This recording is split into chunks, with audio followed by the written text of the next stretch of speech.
what is lever arm? See, we have drawn the stress block parameters like this. We have drawn the stress block. This is our neutral axis. And as per IS 456-2000, the stress block is actually a parabola. Stress is actually a parabola till the strain value 0.002.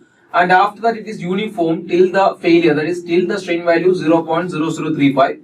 The stress here is design stress, that is 0.45 FCK, and this is our 3/7 XU, and here it is our 4/7 XU. We have discussed about this. I think till now everything is clear. Right now everything is clear, right? Till here everything is clear. And I discussed that, and I told you that we will be having our C1 here. This area of this stress block into our breadth will be giving you the total compressive force. Let C1 is acting here. It will be acting here at the centroid of this rectangular portion, and C2 will be acting here at the centroid of our parabolic portion, and we will be having our compressive force here at the centroid of the entire area. Now what is this lever arm? This is actually our tensile force, right? This is actually our tensile force. See, this compressive force here, that is C above the neutral axis, and the tensile force here in the below the neutral axis. It will be forming a couple which is creating a moment. Or this perpendicular distance between these forces forming this couple, this is called lever arm. The perpendicular distance between the forces creating couple, that is called our lever arm. You know what is this distance? From here to this, what is this distance from the extreme fiber to the center of our main reinforcement? What is the distance? From here to here, what is the distance there? What is it called? What is it? From here to here, what is the distance? Yes, it is effective depth. See, sometimes you will be asked to find the lever arm. So, finding this lever arm is actually important. Why? Because it is an integral part in the calculation of our moment of resistance. So, we have to calculate the lever arm distance. See, this is the effective depth. This is the lever arm distance. If I know this distance, I don't know what is the distance. Suppose I am considering it as something x. If I know this x value, I can easily find the lever arm distance, right? See, if you look at this x value, what is x value? This C is actually acting at the centroid of the area, right? Then what is this x? X is a distance from the extreme fiber, distance from this point to the centroid. Can I say like this? If I can find this x value, and if I deduct that from the effective depth, I will be getting this lever arm, right now. D minus x will be the lever arm distance, is it not? Yes. If I can find this x value, I can easily find the lever arm distance. How to find that x value, or what is that x value? X value is actually the distance from the extreme fiber or this fiber to the centroid. That is, C force will be acting at the centroid of this area, right? So, if I can find that x value, I can easily find the lever arm distance. How to find that C value? How to find that x value? See, this is a rectangle. I am considering the area here as A1. This is a rectangle. I am considering the area as A2. Right? We can find the lever arm distance. We can find the centroidal distance. I am going to consider it as, or if I want, I am going to consider it as y bar. Okay, I am going to consider it as y bar. That is the centroidal distance. Or y bar here will be equal to centroidal distance. You might have already discussed in the engineering mechanics, or you might have already discussed it in strength of materials. Centroidal distance y bar will be equal to A1 y1 plus A2 y2 divided by A1 plus A2. Correct? A1 y1 plus A2 y2 plus, divided by A1 plus A2. What is this y1 distance? This is our y1. This A1, that is our area into y1. This is our y1, and from this to this is called our y2. Right now, here the A1 will be equal to, what is A1 value? A1 will be equal to, we have already discussed, 0.45 FCK into 3/7 XU, which will be equal to 0.19 FCK XU into B, and this A2 will be equal to 2/3 into 0.45. So not B is not there, na? I'm considering only the area, not the compressive force. I'm considering only the area. 2 by 3 into 0.45 FCK, 4 by 7 into XU, which will give you the answer as 0.17 FCK into XU. What is the Y1 distance? Y1 is actually the distance from here to centroid of this rectangular portion, right? This distance is 3 by 7 XU. What is the distance from the centroid to the centroid? It will be half into 3 by 7 XU, right now? Half into 3 by 7 XU will be the Y1 distance. You can calculate the Y1 distance there. And Y2 distance will be equal to, what is the Y2 distance? Distance from here to the centroid of this parabolic portion. That means 3 by 7 XU plus centroid to this parabola. So 3 by 7 XU will be there. 3 by 7 XU plus, what is the distance from the distance to the centroid? It will be 3 by 8 into B, right? 3 by 8 into 4 by 7 XU. You will be getting some answers here, right? Put all the values in this equation. You will be getting the distance Y bar as 0.42 XU.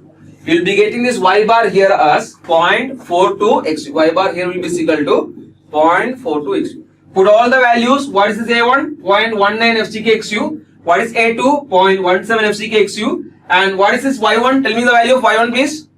Otherwise, I can write it like this. This one will be 3 by 14 XU. This one will be, just answers please. Yes, very good. 2.214, right now? Yes. Otherwise, it will come around 3 by 14, right? It's 9 by 14, I guess. I'll be getting it as 9 by 14, I guess. No? I think it is 9 by 14. Correct me if I am wrong. It is 9 by 14 XU.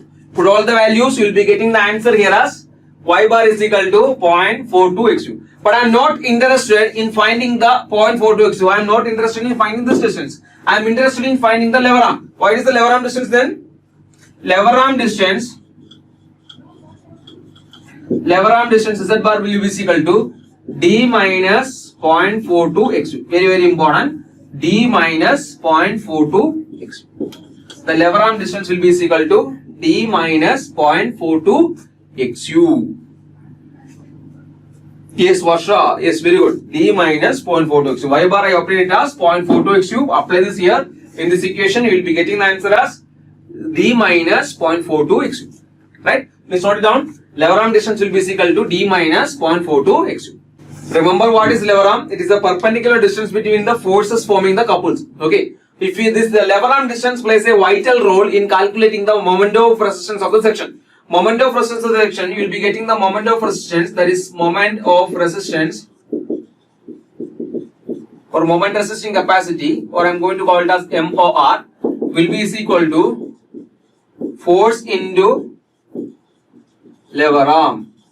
Or what is the forces? What are the forces? MOR will be equal to, if I take the compressive force, what is the compressive force as per IS 456-2000? Compressive force will be equal to 0.36 FCK XU into B into, what is the lever arm distance there? D minus 0.42 XU will give you the moment of resistance, or it will be equal to 0.87 Fy AST into D minus 0.42 XU. Both will give you the same answer. Right? If you are in equilibrium, if it is in equilibrium, both will give you the same answer. This will be the moment of resistance of the section, which will be obtained by force into lever arm. That's the lever arm distance. For lever arm actually plays a vital role or an important role in the calculation of our moment of resistance of the section. Moment of resistance will be equal to force into lever arm. Force here is compressive force or tensile force. We can calculate the moment of resistance by considering either compressive force or tensile force. If we are considering the compressive force, it will be 0.36 FCK XU into B into lever arm distance, that is D minus 0.42 into XU. If I am considering the tensile force, it will be 0.87 Fy AST into D minus 0.42 XU. That is the moment of resistance equation. Right? Please note it down. Note it down, please. We will discuss about this moment of resistance in the coming concepts, coming topics. It's important actually. We will discuss about them. Give the heading, next heading, actual depth of neutral axis.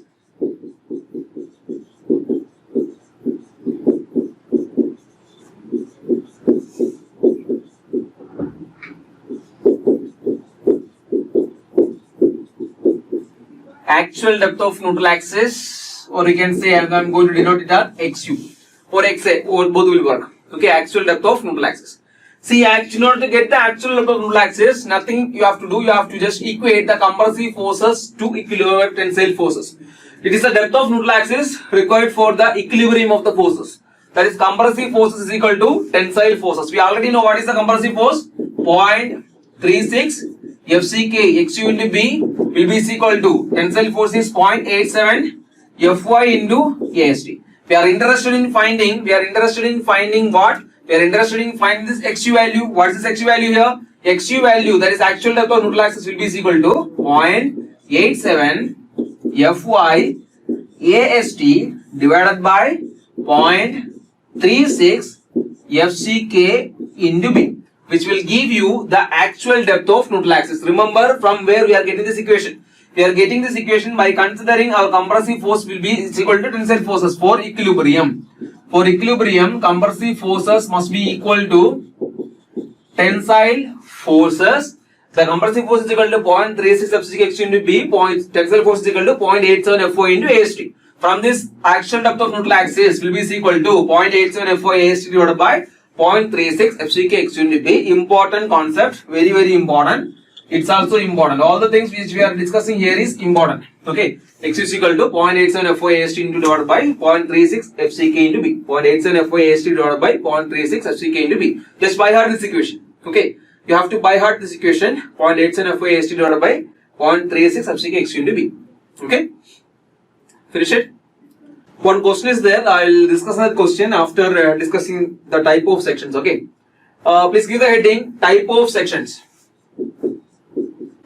See, based on the location of this neutral axis, based on some factor, I will discuss that factor. Based on that, the reinforced concrete sections are classified into three. First one is under reinforced sections. Under reinforced sections. Second one, balanced sections. And third one, over reinforced sections. Under reinforced sections, over reinforced sections, and balanced sections, or under reinforced, balanced, and over reinforced sections. You can see the definitions are here. See, in under reinforced sections, see, we know the strain distribution of our beam or our reinforced concrete section, or for our single reinforced beam, will be somewhat like this. This is 0.0035, and this is must not be less than 0.002 plus Fy divided by 1.15 ES. In under reinforced section, what is going to happen is, we know this is our depth of neutral axis, right? This is our depth of neutral axis. I will consider that. This is our depth of neutral axis. This is for our balanced section, I will say. See, in under reinforced section, what is going to happen is, if the strain value is 0 here, it reaches 0.002 Fy divided by 1.15 ES. The strain will reach the failure strain in tension steel, and the tension steel will start yielding, or tension steel will start failing. First point. If the strain in concrete reaches this point 0035, what will happen? The concrete will start failing. Correct or not? Concrete is strain value 0. As it reaches 0.0035, when it reaches here, it will fail in collapse. If the strain value in steel, if it reaches 0.002 plus Fy divided by 1.15 years, the tension steel will start failing, right? Here the tension failure will be in tension, so in steel, here the failure will be in concrete. Remember. And coming to our under reinforced section, in under reinforced section, in the beam, the steel will reach its failure strain, or steel will reach its yield strain before concrete reaches its failure strain. Suppose the strain in concrete is somewhere here.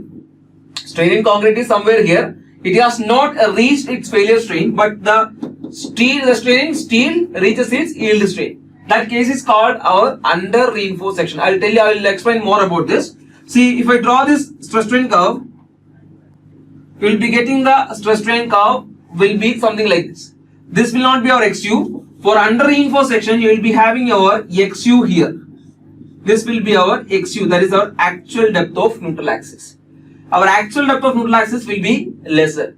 the strain, the concrete will not reach its maximum strain or the failure strain, but the steel reaches its yield strain. You can see the figure here. Okay, you can see the definition there, and you can write the definition also there.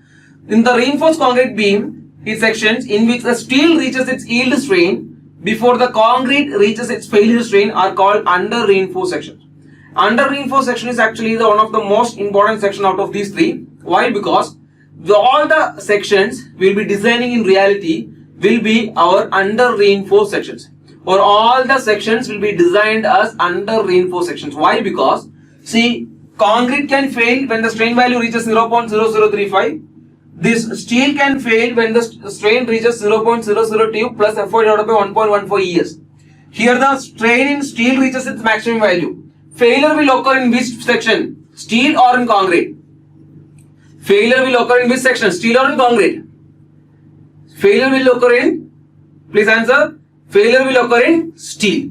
Srikanth, yes. So failure will occur in steel. Why? Because the concrete has not reached its maximum strain. Right now, the failure will occur in steel. When the failure occurs in steel, the nature of failure, will it be ductile or brittle?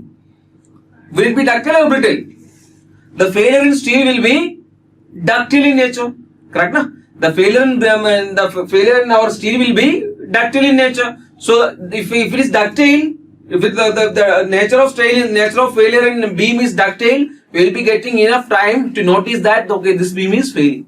So for all the design purpose, we'll be choosing under reinforced sections. For all the reinforced concrete sections will be designed as under reinforced sections. If you can see in that figure, it is a under reinforced beam, and where you can see the failure. The failure will be progressive in nature. You can see the minute cracks there. You can see the minute cracks there. It will be progressive, and if I increase the load, the concrete will also reach its maximum strain value. The structure will fail. But you can notice the failure well before it occurs. That's advantage I'll be getting if I design a structure as a under reinforced sections.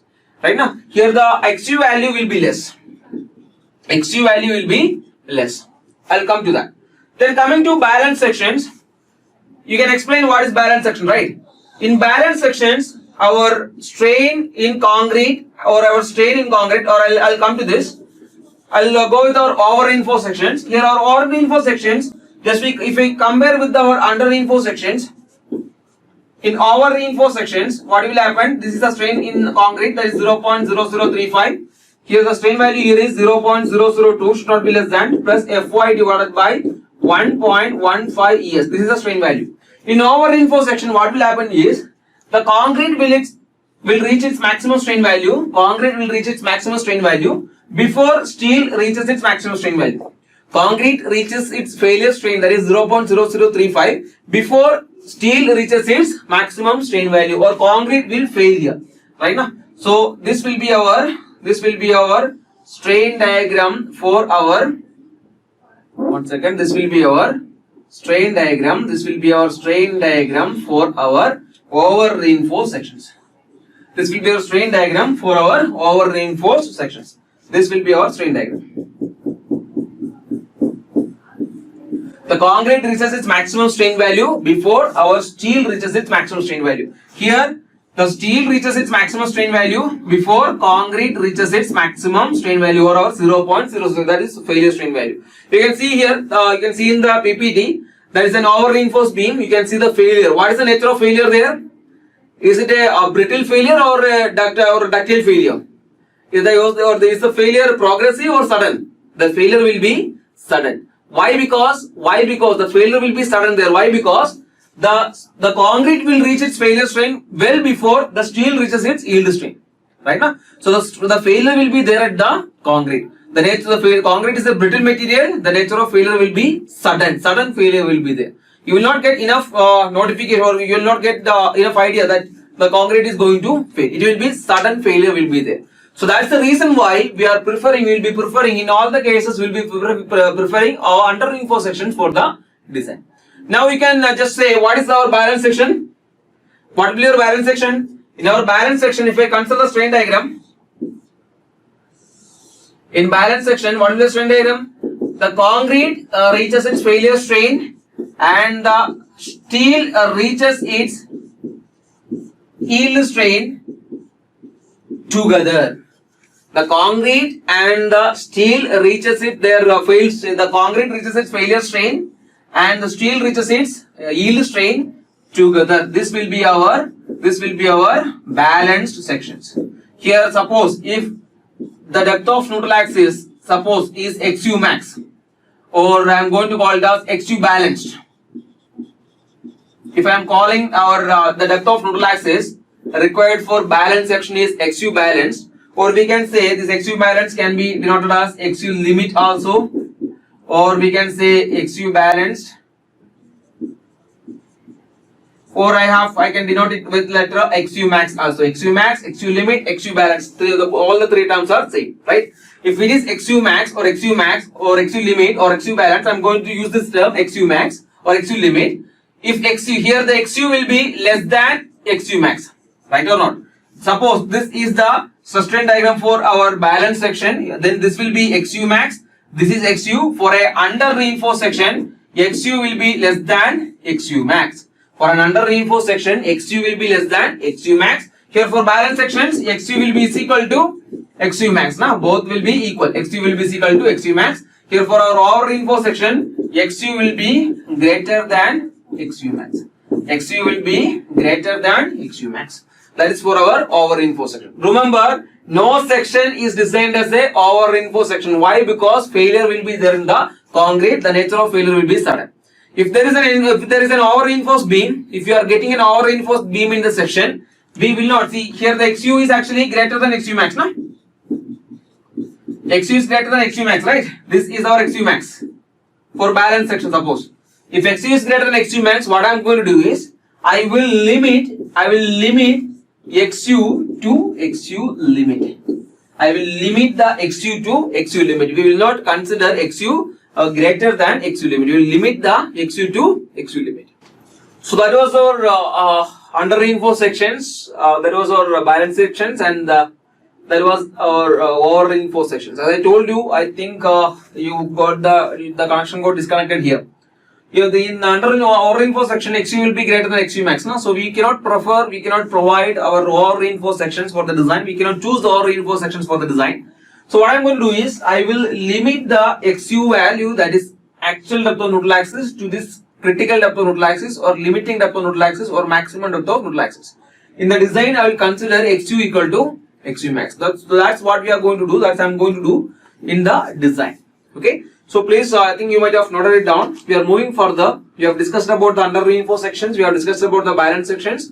We have discussed about the over reinforced sections. All the sections, all the reinforced concrete sections in our actual design case, all the design will be done based on our under reinforced sections. Okay, all the reinforced concrete sections are designed as under reinforced sections. We will not prefer over reinforced sections for the design. We know the reasons and we have discussed it here. The failure will be sudden, and for under reinforced sections, failure will be ductile in nature or progressive in nature. That's the main reason why we are not preferring our reinforced sections over balance sections and our under reinforced sections.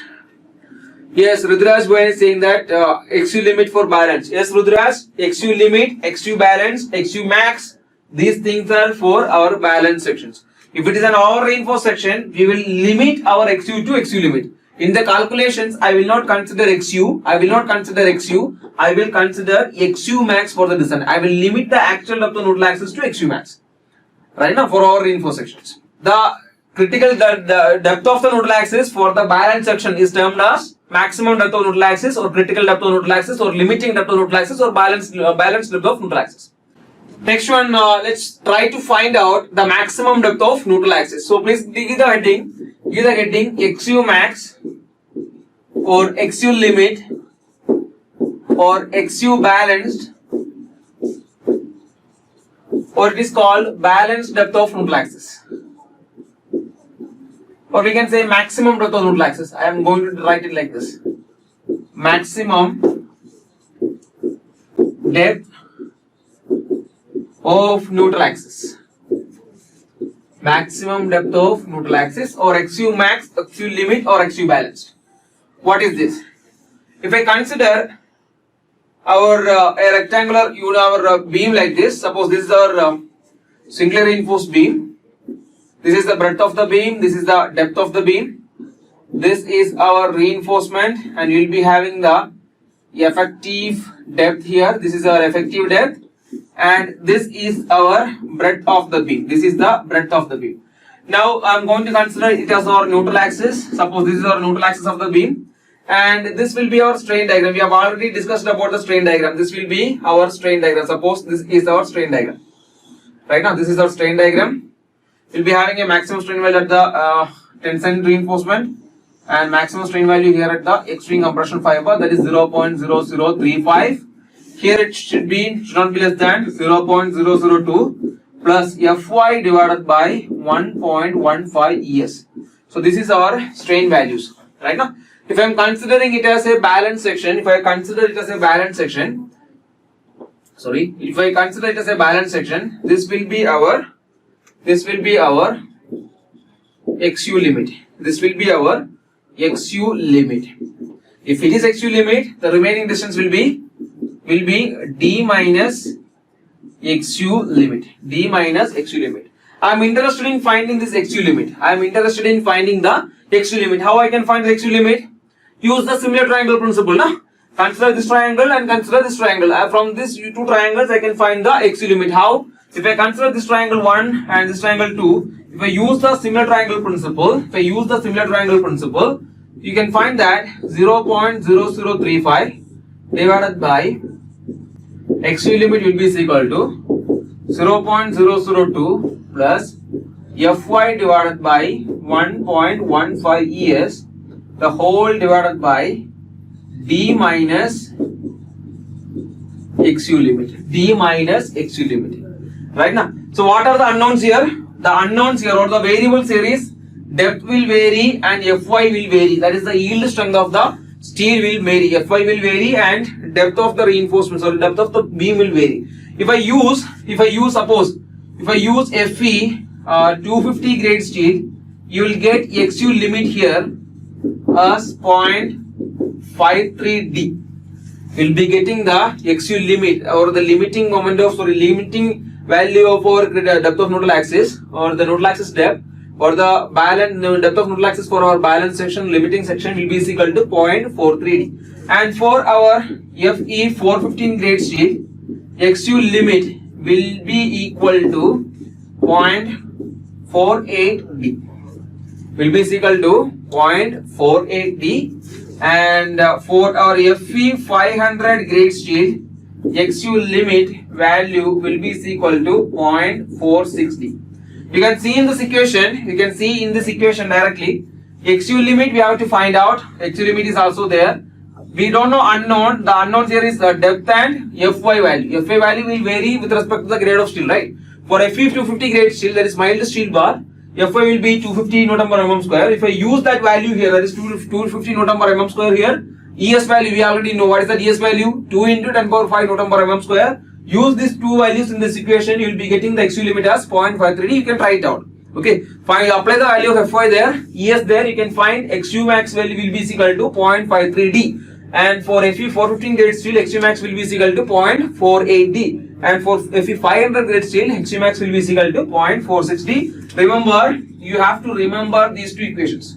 So you have to remember these three values: 0.53D, 0.48D, and 0.46D. Remember them. And one more thing is there. You will be getting these values again. You will be getting these values only if the maximum strain is 0.0035. Only if the maximum strain is 0.002 plus Fy divided by 1.15 ES. If the factor of safety or the partial safety factor for material is changing, if the maximum strain in the concrete is changing, then you cannot use these equations. Many of the students, some of you may already knowing these equations, 0.53D, 0.48D, and 0.46D. If you are by heart in this equation, there is a chance that you are going to get a wrong answer. There was a question recently in GATE paper based on this. They directly asked you to calculate the XU limit, or the maximum depth of neutral axis. But they have given a different strain value in the concrete. Okay, so you have to be careful. As per our limit state method of design, or as per our assumptions, the XU max value for Fe 250 grade steel will be 0.53D, Fe 415 grade steel it is 0.48D, and for Fe 500 grade steel it is 0.46D. Remember these values. Okay, and be careful about the strain value. I'll be getting these values only if the strain value is 0.0035 and 0.002 plus F divided by 1.15 ES. Okay, please note it down. 0.53D, 0.48D and 0.46D. That is the maximum depth of neutral axis or critical depth of neutral axis or balanced depth of neutral axis.